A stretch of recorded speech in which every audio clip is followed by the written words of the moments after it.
eno comment kati ekajje kunyanjula video etandise. Remember mu video yange ewedde kugambye ngenda kujja ku breaking it down nkubulire lwaki abasajja bano batutetedde binene ebyekisiru osanga lusoke nga zakoze statement eyekisiru ngeyo.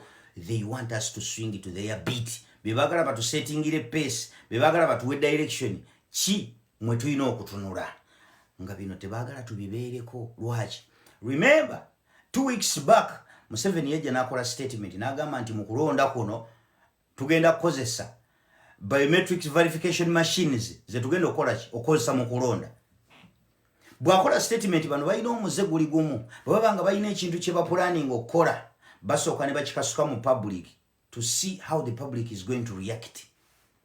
Kati public we yamalo kasuka public ya reacting negatively. But remember, boy baba ina kye baagala oba public egenda ku reacting negatively bote bafaayo. Wabula era public we reacting negatively bamanye butya bwe bagenda kihandolinga kubanga public eri negative about it. So after 1 week and some days tugenda okulaba bu biometrics machine bwaze okosajjo. No gamba Museveni yabyogerako wiki emu n'ennaku nga zize mabega.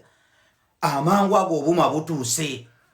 Obuma ono si muwogo nti abaana bwe bamuyoyeza nti mugende wali eri kudduka mu mutumi. It's a process. Kitegeeza ebintu bye baali babiruka dda nga bwe nabagamba nti babiruka dda okutunula abo ani abagenda otusupplying obuma buno, how much is it going to cost, biki zino sente zava. Kitegeeza zino sente zayisibwa n'okuyisibwa mu parliament.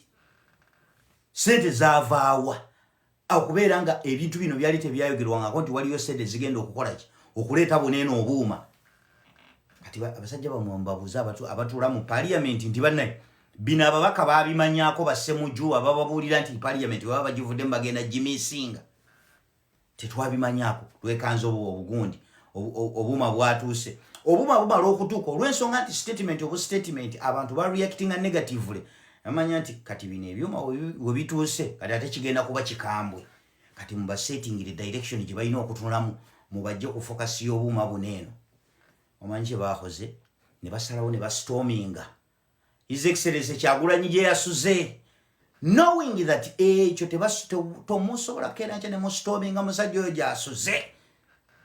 Ababadde bali ku birala byonna automatically bajja kubiwummuza bamanye nti omukulembeze waabwe kye kimutuuseeko. Amazima ga Katonda mu ggulu ne buwandi baddaani ng'owulidde nti bastorminze tewali yandisigadde ku kyakola buli omu akiwummuza n'asooka afukasinga ti ate kati kye kigudde ku mukulembeze ne batuzza mu direction eyo and they achieved that. Nga tebakoze na statement tebakubuulidde lwaki ne batuddeyadeya paka mu lunaku lwaleero.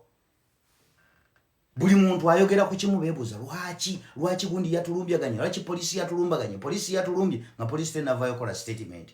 Kakati there comes Lushoke with a controversial press release nga jja kunyonyola ki ennyumba yatomedde Moroka nga atandika kukugamba nti abatalina mmundu balumbye abakuuma ddembe balina emmundu ne bafumita emipiira gy'emmotoka ne babbako bakuuma ddembe balina emmundu ne babbako laptop ne babbako n'ekidomola ky'amafuta liters 2 abakuuma ddembe ne babaleka ne batakozesa yadde otwanyi wabula ate abakuuma ddembe ne bakozesa amaanyi mangi okugenda okustorminga gye basula mbu banoonya ekidomola kyabwe ky'amafuta na laptop na jama.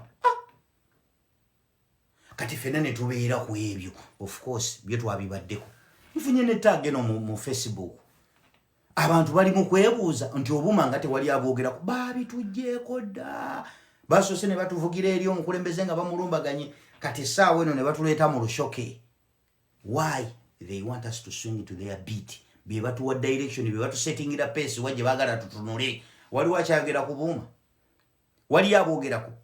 Baagala bineene ebyabwe bwe bataddewo bye biba bidominatinga mu ggwanga. Nga waliwo n'ebintu ebirala ebihappeninga mawanga amalala Cameroon, Tanzania ebyo byonna nga tebaagala bidominatinge wano ne bateekawo ebyabwe birina okudominatinga. Mwagala kufuna example, mwagala kufuna mulaalo okuva ku nsi endala kati balina okuvuba okulanga batuteerawo. Ebyo bino byonna bye mulaba babiteekawo lwaki? They want us to swing to their beat. So nze nkugamba nti I'm very sorry kati waneeno nze omudigido gwabwe we ngenda okuguviirako nzirayo wano nzirayo wano nfokasinge ku ebibyenda bibitutwala maaso bannayuganda nzije mbanyonyole bakitegeere nti gye tugenda okulonda tugenda bugenzi kulonda formale naye tugenda otuuka eyo nga akalulu baakabadda bannayuganda bagenda okugenda gye bagenda nga bakimanyi nti tetugenze kulonda nti batulangirire wabula bagende nga beetegese ku ki kye tugenda kuzzaako. Yes, I'm out.